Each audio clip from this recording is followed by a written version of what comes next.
ঘড়ি বলছে সকাল এখন 7টা। ঘরে চলে এসেছি বাইরের কাজ সেরে বেশ অনেকক্ষণ।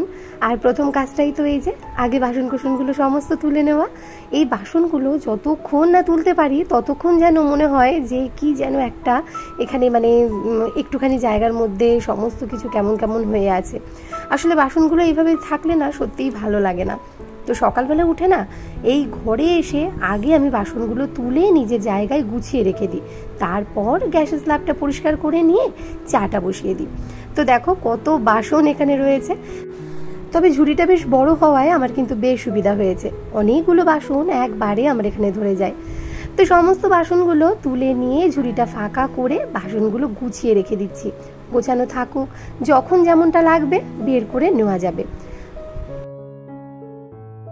গতকাল তো এই প্লেটগুলো বার করেছিলাম, এগুলো না সব সময় আমি ব্যবহার করি না, এইগুলো কেউ আসলে তখনই ব্যবহার করি। এই সব প্লেটগুলো সবসময় ব্যবহার করলে কি বলতো ভেঙে যাওয়ার ভয়টা থাকে। আর এই যে আমার ছোট্ট একটা জায়গা দেখছো শোকেসের নিচের অংশটা, এইটুকুই আমার জন্য বরাদ্দ হয়েছে, মানে আমার বাসন রাখার জন্য। পুরো শোকেসটাই তো আমার বড়মশাই নিজেই দখল করে নিয়েছে, শুধু এইটুকুই আমার জন্য বরাদ্দ করেছে। তো আমার যেটুকুনি ওই বাসনকোসন মানে কাচের জিনিসপত্র সেইগুলো আমি এই জায়গাটাতে গুছিয়ে নিজের মতন করে রাখি। কবে যে নিজের একটা রান্নাঘরে সুন্দর করে গোছানোর জায়গা পাবো, একটা সুন্দর দেখে শোকেস বানাতে পারবো যেখানে আমি আমার এই পছন্দের বাসনগুলো সুন্দর করে গুছিয়ে রাখতে পারবো। তবে আমার রান্নার জায়গাটা মানে আমি যেখানটাতে রান্না করি আমার বারান্দার এক অংশটাতে, ওইখানে মন মতন করে শোকেস টোকেস আমি কিছুই করতে পারবো না। ওই পরবর্তীকালে আমাদের যে মেন রান্নাঘরটা রয়েছে সেইখানেই আমাকে মনের মতন করে ব্যবস্থা করে নিতে হবে। তবে হ্যাঁ, এই মুহূর্তে নয়, এই মুহূর্তে পুরো ফোকাসটাই আমার এই নিচের ঘরটা ঠিক করার ক্ষেত্রে লাগাতে হবে। তোমরা অনেকেই আমাকে কমেন্টে বলেছো যে এই ঘরটা দেখতে খুব একটা ভালো লাগে না। সেটা আমি নিজেও জানি যে ওপরের ঘরটা দেখলে তখন আর নিচের ঘরটা একদমই ভালো লাগে না, আমার নিজেরই ভালো লাগে না। কিন্তু কিছু করার নেই, যখন যেটার সময় হবে তখনই সেটা সেই কাজটা হবে আর কি। তো এই মুহূর্তে এই ঘরটা রিপেয়ার করতে গেলে যে পরিমাণ অর্থের প্রয়োজন, তো সেইটা এই মুহূর্তে আমরা আর কি খরচা করতে পারছি না। তবে হ্যাঁ, গোছাচ্ছি আস্তে আস্তে, অবশ্যই এই ঘরটাও আমরা ঠিক করে নেব। এই ঘরের রিপেয়ার বলতে কিন্তু আমাকে অনেকগুলো কাজ করাতে হবে। যেমন মেঝেটা নষ্ট হয়ে গেছে, সেটাকেও আমাকে সমস্ত চটিয়ে নিয়ে টাইলস বসাতে হবে। দেয়ালের দুটো পোর্শন আমার মানে একদম পুরো চটিয়ে ফেলতে হবে, দিয়ে সেগুলোকে আবার নতুন করে প্লাস্টার করে, দরজা জানলাগুলো সমস্ত খারাপ হয়ে গেছে সেইগুলো তো মানে একদমই বাতিল করতে হবে। সেখানে আবার নতুন করে আমাকে গ্রিল বসাতে হবে, জানলা করতে হবে। তো এইসব মিলিয়ে না প্রচুর খরচা রয়েছে। তো রঙের কথাটা তো ছেড়েই দিলাম, সেটাও একটা। তো সব মিলিয়ে হিউজ অ্যামাউন্ট আমাকে এই ঘরটাতে খরচা করতে হবে। তো কি বলো তো, হুট করে তো সব কিছু হয় না, সব কিছুরই একটা প্ল্যাটিং থাকে। তো সেই রকম চিন্তাভাবনা নিয়েই চলছি আর কি। যখন সময় হবে নিশ্চয়ই এই ঘরটা ঠিক করে নেব। আমারও ভালো লাগে না ক্যামেরার ব্যাকগ্রাউন্ডে দেখতে, কিন্তু ঘরটা মোটেও ভালো লাগে না। যতই গোছাই, যতই পরিপাটি করে রাখি না কেন, একটা সময় কিন্তু ওই যখন আমি ক্যামেরার এপারে বসে আমি দেখতে থাকি তখন কিন্তু আমারও ভালো লাগে না। তো আশায় আছি যে যখন সময় হবে ঠিক নিশ্চয়ই এইটাও আমরা ঠিকঠাক করে নেব, একদম আমার উপরের ঘরের মতো। এরই মধ্যে সকালের চা খাওয়াও কিন্তু হয়ে গেছে, আর ওদিকে আমার বাবানকে ওর ম্যাডাম ঘরে পড়াতেও এসেছে, আর এদিকে আমি আমার টুকিটাকি কাজগুলো সেরে নিচ্ছি। আর এই যে ফ্রিজটা বেশ কিছুদিন হলো কিন্তু পরিষ্কার করা হয় না। আর দেখবে এই ধরনের ফ্রিজগুলোর গায়ে না যদি এরকম মানে দাগ পড়ে যায় খুবই বাজে লাগে দেখতে। তো আমার যে ওই হোমমেড যে আমি স্প্রেটা বানিয়ে রাখি, তো সেইটা দিয়েই খুব ভালো করে ফ্রিজটাকে মুছে নিলাম।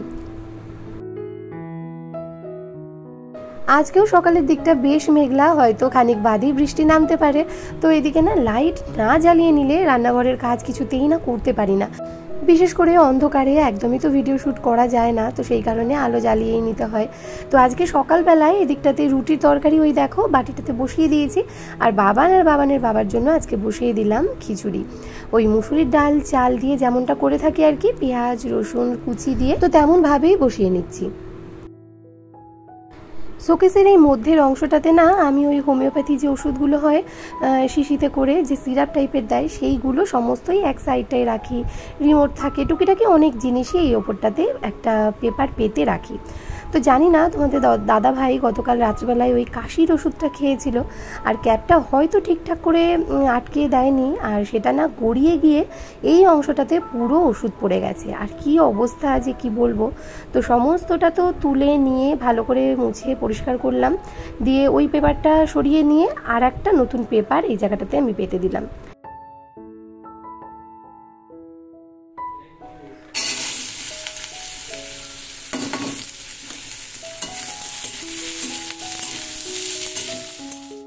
এদিকে কিছুটা আলু ভেজে নিচ্ছি, আর প্রেশার কুকারে খিচুড়িটা কিন্তু দেখো আমার প্রায় রেডি হয়ে গেছে। তো এই খিচুড়ির সাথেই একটু আলু ভাজা করে নিচ্ছি যাতে ভালো লাগে এর সাথে খেতে। তো এদিকে দেখো রুটির তরকারিটা নামানো হয়ে গেছে আমার আগেই, আর চাল ধোবো, চালটা এখনো ধোয়া হয়নি। তো ওদিকে আলু ভাজাটা হতে থাক, চালটা কলতলা থেকে ধুয়ে নিয়ে আসি। এদিকে বাবান স্নান করে খাওয়া দাওয়া করে একদম রেডি হয়ে গেছে। তো বাবানের ড্রেসটা এবার পরিয়ে দিচ্ছি। বাবানের ড্রেস বলতে বাবান কিন্তু শার্ট প্যান্ট সমস্ত নিজেই পরেছে, আর ওর ওই যে বেল্ট আর গলার টাই এই দুটো ঠিকঠাক করে আটকাতে পারে না, এই দুটো আমি আটকে দিলাম। আগে একদমই ড্রেস পরতে পারতো না, কিন্তু এখন বেশ অনেকটাই শিখে গেছে। এখন আমিই ছেড়ে দিয়েছি যে কর, নিজেই কর। এদিকে দেখো মোজা যে কোথায় রেখেছি কিছুতেই খুঁজে পাচ্ছি না। আসলে যে জিনিসটা যে জায়গায় রাখার সেখানে না রাখলে কিন্তু অন্য জায়গা থেকে খুঁজে পাওয়া যায় না। আমি মোজা দুটো খাটের ওই একটা পাশে গ্রিলের সাথে রেখে দিই, তো সেইখান থেকে একটু সরে গেছে অন্য জায়গায়, তার জন্য আর খুঁজে পাচ্ছি না। তো যাই হোক, বাবানকে রেডি করে দিয়ে নিয়ে এইবার তোমাদের দাদাভাইকে বলবো দিয়ে আসতে, আর তারপর আমি গিয়ে ওকে নিয়ে আসবো। বাবান আর তোমাদের দাদাভাই ওদিকে বেরিয়ে গেল, বাবানকে স্কুলে দিয়ে তোমাদের দাদাভাই চলে যাবে কালেকশানে। আর এদিকে কিছুটা খিচুড়ি আর তার সাথে একটু আলু ভাজাও ছিল, মানে এইটুকু বাড়তি আর কি।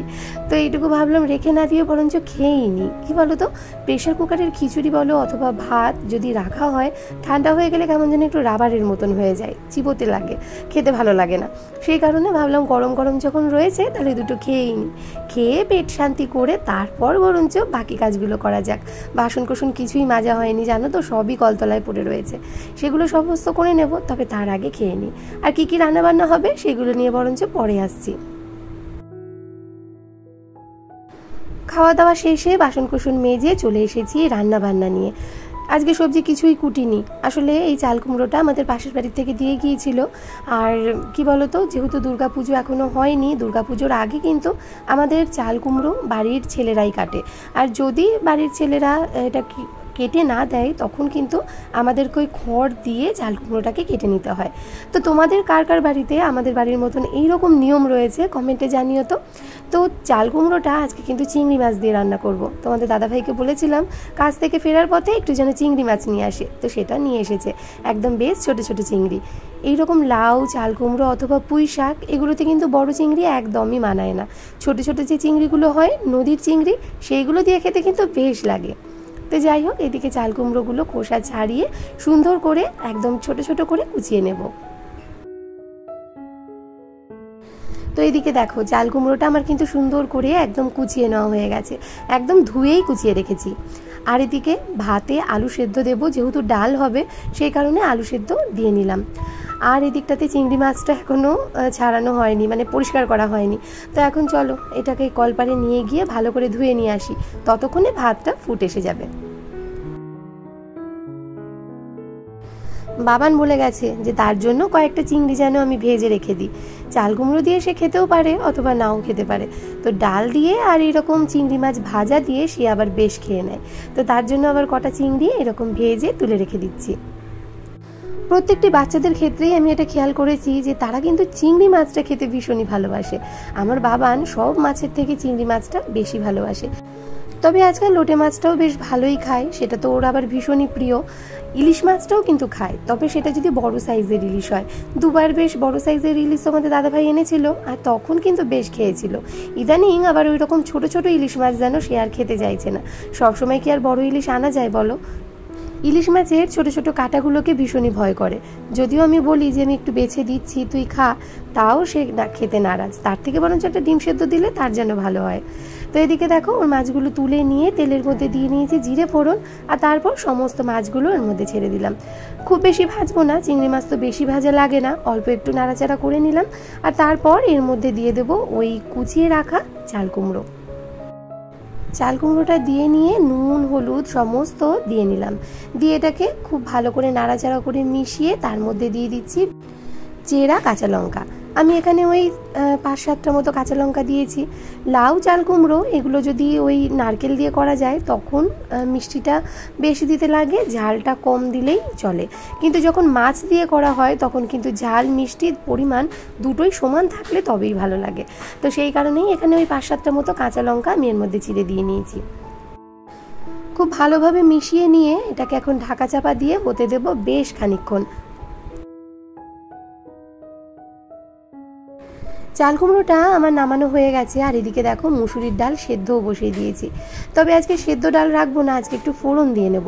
এদিকে দেখো ভাতের হাঁড়িটা নামানো হয়ে গেছে, ভাত হয়ে গেছে, চাল কুমড়োর তরকারিটাও নামানো হয়ে গেছে। এদিকে মায়ের ঘরের তরকারিটা আলাদা একটা পাত্রে নামিয়েছি, আর আমাদেরটাও আলাদা নামিয়েছি। আর এইটা বাবানের জন্য তুলে রেখেছি, বাবানের চিংড়ি মাছ আর ওই একটু আলাদা করে চাল কুমড়ো তরকারিটাও তুলে রেখেছি। আর এদিকে তোমাদের দাদা ভাই প্রতিদিন না ওই 1-2 কোয়া করে রসুন খাচ্ছে। কেউ একজনকে বলেছে যে রসুন খেলে নাকি কোলেস্ট্রলটা কমে, যেহেতু ওর একটু কোলেস্ট্রল মানে সামান্য একটু বেড়েছে, সেই কারণে ওই কোলেস্ট্রলটা যাতে কন্ট্রোলে থাকে সেই কারণে রসুন খায়। রসুনটা তো শুধু চিবিয়ে খাওয়া যায় না, সেই কারণে অল্প একটু মুড়ি অথবা ভাতের সাথে ওটাকে খায়। তো এদিকে দেখো রান্নাবান্না সবই কমপ্লিট। ডালটা আমি শুকনো লঙ্কা এবং জিরে ফোড়ন দিয়ে তো আজকের মতন রান্নাবান্না কমপ্লিট। ঘড়িতে এখন প্রায় 3:15 বাজে। আজকে বাবানকে আনার দায়িত্ব আমার, সেটা কেন পরে বলছি। এদিকে তোমাদের দাদাভাই চলে এসেছে, স্নান করে নিয়েছে, ওকে খেতে দিয়ে নিলাম। তো আজকের মেনুগুলো দেখে নাও। রয়েছে চিংড়ি মাছ দিয়ে চাল কুমড়ো ঘন্ট, তার সাথে মুসুরির ডাল, আলু সেদ্ধ এবং তার সাথে রয়েছে পাতিলেবু। মুসুরির ডালের সাথে পাতিলেবু হলে আর কিচ্ছু চাই না, আমার তো ভীষণ ভালো লাগে। আর তার সাথে আলু সেদ্ধ। তোমাদের দাদা ভাই তাড়াতাড়ি চলেই এসেছিল, ও তো স্কুলে বাবানকে আনতে যেতেই পারতো, কিন্তু কি বলতো বাবানের স্কুলে কম্পিউটারের ফিজটা এখনও দেওয়া হয়নি। বছরের প্রথমে যে মাইনেটা নেয় তখন কম্পিউটারের ফিজটা তার মধ্যে ধরে নেয় না, কম্পিউটারের ফিজটা ওরা পরে বলে দেয় এবং সেটা পরে জমা দিতে হয়। তো সেই কারণেই আর কি যাচ্ছি আমি জমা দেওয়ার জন্য। এইসব বিষয়গুলো তোমাদের দাদাভাই একদমই মাথা ঘামায় না, ওই টাকা ধরে দিয়ে দেয়, দায়িত্ব এবার তোমার। তো সেই কারণেই ভাবলাম একেবারে ছুটির সময় গিয়ে, মানে ছুটির একটু আগেই বরঞ্চ যাব, গিয়ে একেবারে জমা দিয়ে ওকে নিয়ে চলে আসব। তো সেই কারণেই আর কি আজকে আমার যাওয়া। তবে আমি গেলে যেহেতু বাবানকে হেঁটে আসতে হয়, সেই জন্য বাবান একটু ভীষণই রাগ করে। ওর বাবা গেলে গাড়ি করে চলে আসতে পারে, কিন্তু কি আর করা যাবে, তাই না বলো। বাবানকে স্কুল থেকে নিয়ে আসার পর অনেকক্ষণ সময় কেটে গেছে, অনেকক্ষণ ক্যামেরাটা অন করিনি। তো এখন বাজে ঠিক সন্ধ্যে 7:30। ওদিকে গঙ্গার জল চলে এসেছে, বাবান ওদিকে ঘরে পড়তে বসে গেছে। আর এদিকে চায়ের যে সমস্ত বাসনগুলো ছিল সেগুলো এখন এই মেজে ঘষে উপর করে নিলাম।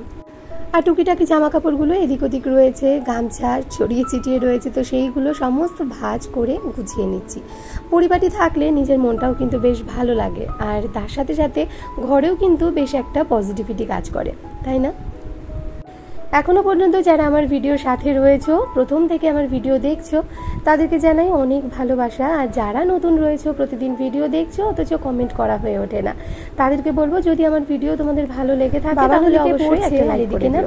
আর যদি নামানো হয়ে যায় খানিকক্ষণ ওর সাথে বসেছিলাম করে আমার চ্যানেলে ভাবলাম রাতে ডালের সাথে, আর যারা অলরেডি এই কাজটি করে রেখেছে, তো চাল কুমড়ো তরকারি বেশ অনেকটাই করেছিলাম, মানে একটা গোটা চাল কুমড়োই রান্না করেছিলাম, তো সেটা তো রয়েইছে। তো এইদিকে খানিকটা না আজকে কুমড়োনি ভাজি, অনেক দিন পর না আজকে কুমড়োনি ভাজি। আমাদের সাধারণত বেগুনিটাই বেশিরভাগ করা হয়। আমার যে পিসি শাশুড়ি ছিলেন তিনি কিন্তু মাঝে মধ্যে এই কুমড়োনি করতেন, তো আমার আর করা হয় না। তো ভাবলাম খানিকটা কুমড়ো যখন রয়েছে তাহলে আজকে একটু কুমড়োনি ভাজা যাক। কুমড়ো ছোট ছোট টুকরো করে ধুয়ে রেখে দিলাম একটু নুন হলুদ মাখিয়ে, আর এদিকটাতে বেসনের ব্যাটারটাও তৈরি করে রেখে দিলাম। কি বলতো, কাজ গোছানো থাকলে তাতে করে কিন্তু বেশ সুবিধা হয়। এই ধরো এখন বাবান পড়ছে, হুট করে তার খিদে পাবে, পড়া থেকে উঠেই তখন বলবে খেতে দাও, তখন এই সমস্ত গুছিয়ে নিয়ে করতে গেলে অনেকটাই দেরি হয়ে যাবে। তো এখন ঘড়িতে প্রায় রাত 10টা বাজে। বাবানেরও ওদিকে পড়া হয়ে গেছে, খিদেও পেয়ে গেছে, তো এদিকে গরম গরম কুমড়ো ভেজে নিচ্ছি। তাহলে চলো, আজকের ব্লগটা কেমন লাগলো কমেন্টে জানাতে ভুলো না। আজকের মতন ব্লগটা এইখানেই শেষ করছি, আগামী দিন আসছি নতুন একটি ব্লগের সাথে। তাহলে সবাই ভালো থেকো, সুস্থ থেকো এবং অলওয়েজ হ্যাপি থেকো। আর হ্যাঁ, আমায় মনে রেখো, আমার ব্লগের অপেক্ষায় থেকো। তাহলে আগামী দিন আসছি নতুন কোনো একটি ব্লগের সাথে। টাটা।